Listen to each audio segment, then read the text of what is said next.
Hello, good evening, SC viewers. This is Satellite Media. Mr. Rafubichi, let us look at this position of Gani Adams. The Punch have it that Gani fumes over Sultan of Sokoto supporting Sharia law in southwestern part of the country. And he's going to say that the Sultan of Sokoto led Nigerian Supreme Council for Islamic Affairs on Wednesday through his weight behind the push to establish Sharia courts in the southwestern part of the country. But beyond this, some are saying that this is just a strategy, that even in the southeastern part of the country, there are some clandestine move to extend Sharia law to it. Is this like a Fulani renewed agenda to conquer the whole country? No, it's a renewed agenda because they failed in 1804 when Osman Danfodio was killed by Ato of Igala. They had failed then. And actually, you know, it's a tribe that doesn't forgive and they don't forget. Fulani is ready to sponsor, implement an agenda that is over 200 years. And you see how the agenda all of a sudden sprang up. That is this Fulani conquest. That is Islamization. You understand? Quest for Islamization of the whole Nigeria that crashed in 18th century after Ottoman Danfodio was killed by Ato of Igala. Then all of a sudden we see something like that springing up. It began to spring up since the administration of General Muhammad Buhari. That was when Fulani bounced back again, hitting it hard on Nigeria. Before, there are some persons, tribes in Nigeria that didn't know that we have people that are called Fulani in the northern Nigeria. Before, the whole Nigerians, we used to address all of them as Hausa people.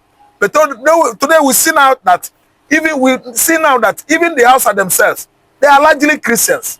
There are people that are Christians, but Fulanis are at least 110% Muslims. All of them. Hardly will you see a Christian Fulani in Nigeria. But they are not up to 500 in number. If I may ask you, because I understand that you have Amausa in Imo State, in almost all the eastern part of the country. Amausa, even in my own state. Yes. Even in my own locality. Yes, it's true. You have I have answer for that. Is this the envisaged situation to spread all over, or what is your intention of having if you ask me, I will tell you that Amausas in all the Igbos, southern Nigeria from Delta, you know, Delta is part of Igbo, Delta to the whole 5 states of Igbo, then even Bayelsa, River State, the former East Central State, you have Amausa everywhere. Do you know why? Amausa is Ama Fulani, not Hausa. Fulanis are characterized by settlement. In a better way to say it. Yes. They settle in a particular place. You will see them 1 million there. They will settle in the bush. You will see them 1 million there. They stay token. I don't know what I understand. Building their houses tokenly in the bush. But when they settle on the township, because they don't rent house, they stay in a camp. That Ama meaning global square in Igbo language. Square whereby people come and treat issues and this thing. It's just like that. That's why Igbo call it Ama. Because if you see them, they will stay in group. In an enclosure of about, let's say, 1,000 area square feet. They will stay there with their slums, tarpaulin. I don't really understand. So that makeshift houses, or you call it slums. I don't really understand. That's why that is how they settle everywhere in Igbo land. Because if you come to Igbo land, you can't go to another man's house. Is that not a threat to farm? The peaceful? They stay there. For the peace in those areas. Let me explain. If there is political impasse or crisis between the Hausa and the Igbos, they will all run to that Amausa. Okay. Because what? Why? They are running for safety. They believe that they are there. Their brothers will help them to resist their enemies that are fighting them. So that's why they live in circle. They settle in Ama, circle themselves everywhere in Igbo land. Because Igbo man cannot allow you to go and occupy his land, start farming without permission. And Hausas, they are characterized by that. The Hausa Fulani we are talking about, they will come and settle in someone's farmland and start claiming it. And immediately they settle there, 1 month, 2 months, it becomes their land. So that's why Igbo allow them in that enclosure that, you know, they settled the first arrival. You see them there? Yes, you see them there. They just stay there. They restrict them to that area. Their movement, their quest, you know, to acquire more land. Their dominance is restricted. Thank you, they are restricted. Their dominance is restricted. They don't go outside that. Mr. Arab, their presence everywhere, like we say, I understand that the Constitution of Nigeria gives everyone freedom of movement, or even to reside in any part of the country. But not freedom to acquire someone's land. But I was going there. Now they have been able to enter into all the nook and cranny of the society. The last time I went to Delta State, as soon as I told the Hausa man, my house is opposite Catholic Church, I needed not to tell me any other thing. He took me there. So they're everywhere.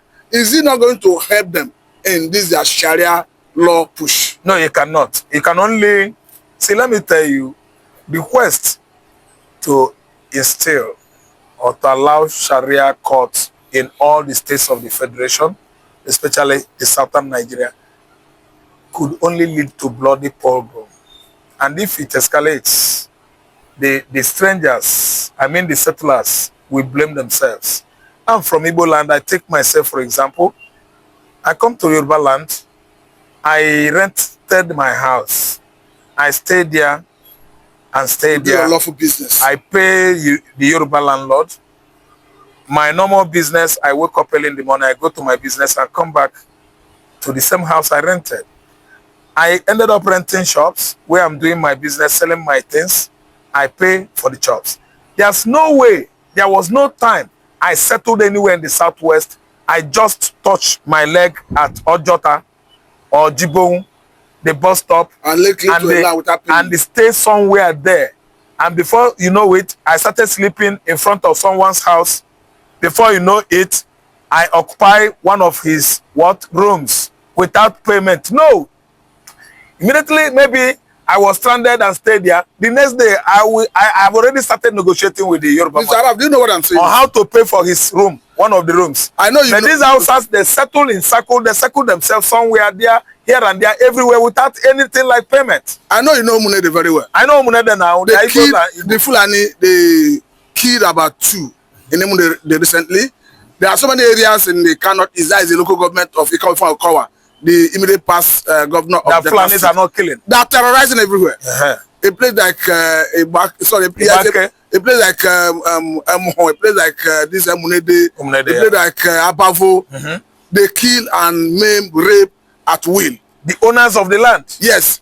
So that's why I'm saying that their presence everywhere, whether in the southeast, in the south, is it not a threat to the original owners of the land? That's why I'm telling you that as I'm talking to you now, the Amausa in Igbo land that remains, now the olden days Amausas, that one, the former East Central State government leased that land, give it to them. We know them there. I don't know what I understand. But currently, for an Hausa man to settle anywhere in Igbo land, he either lease it or he pay the rent. Okay. Permanently for that place. Okay. You don't occupy anywhere in Anambra State now. You don't occupy anywhere as you just come in your large number. You know, say they move in their large number, they stayed and tell you, say they have come, you must pay money. You pay for that particular land or you go back. And even if you pay, you must have a definite lawful business you run or manage. Mr. Araf, they don't allow them anywhere in Igbo land. If you stay on anybody's Igbo land in Igbo land, you pay. Likewise me, I'm staying on people's land here in the southwest, I'm paying. So if Fulani stay anywhere in the southeastern Nigeria, they will pay. Must, not will, they must pay. That is well understood. Let us now take our attention. And they must be doing their normal business, lawful business. If they engage themselves on, unlawful transaction, Igbo man will ask them why.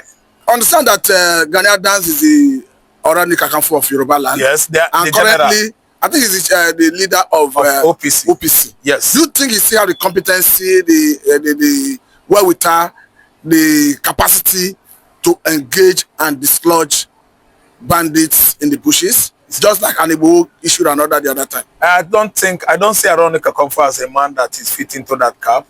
The only person I know that if they have fear of that person, they tremble. Actually, begin to acquire wisdom is Sunday Igboho.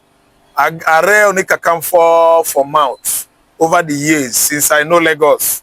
1999, he was there. He was just there for sake of money. I don't need to come for the Ghanaian Adam is a political array on for. It's not the array of Yoruba land we used to know. Because if you see Are in Yoruba land, you will actually know it's Are. He has never been engaged in any war. No confrontation so far with the Hausas. It is only Igbo that actually prove it, that he's an army general in Yoruba land, a war leader, a warmonger, a general in the Yoruba, contests of, fighting war. It is Igbo that we know. Aronika Comfort is just billionaire, political Aronika Comfort, that is Gani Adam. And he hasn't what it takes. That gallantry is not there. That bravery eluded him. And I don't see the aura in him to defend Yoruba land. What I'm saying is a fetish-looking man, just in appearance. But remember that Jonathan government Igbo has proven it. Hired him to guide some of pipelines in the southwestern part of the country. Did he do that job? But it's a record that he was hired. OPC was everywhere. OPC under his leadership. Yes, OPC was everywhere under the leadership of Jonathan now. But Mr. Araf, permit me to shift our attention to the reaction coming from Nigerians with respect to the unfortunate prescription of IPOB by Court of Appeal. I have a couple of people who have reacted. There is one who was really, of course, a former aspirant to the office of Honorary General President from Imo State in 2021, saying it's quite unfortunate and unfair. And we have seen Dr. Ngozi saying this cannot stand. Nnamdi himself has spoken from the prison of DSS through his lawyer. They say, I give you go ahead, go to Supreme Court, challenge it, it cannot stand. Let me get an immediate reaction. Yeah, IPOB prescription second time has actually explained how hard the Fulanis are working. Okay, you attribute it to the Fulani. I'm telling you, the chief judge, you don't know his name, he's a Fulani man. The former prescription was just to help Buhari make sure that he bring the IPOB, indigenous people of Biafra down, that is Igbo man down, and Biafra as an entity down as well. But in the court of law, they failed because actually the people that are called that abbreviation, IPOB, is you and I. I'm an Igbo man. Indigenous people of Biafra. Indigenous people of Biafra. That is an English. It means if you allow it excel in the court of law, Ngozi Okonjo-Iweala is now an IPOB member, which is a terrorist. Akunyili is IPOB, is a born and brought up, in Igbo land. It means Akunyili is a terrorist. If you allow it to excel in the court of law, it means Peter Greg Obi is a terrorist. Because the meaning is indigenous. Indigenous is from indigene, meaning the land, the people. The people is you and I, persons. That is the persons that are living in that particular region, southeast people of Biafra. Who are the Biafrans?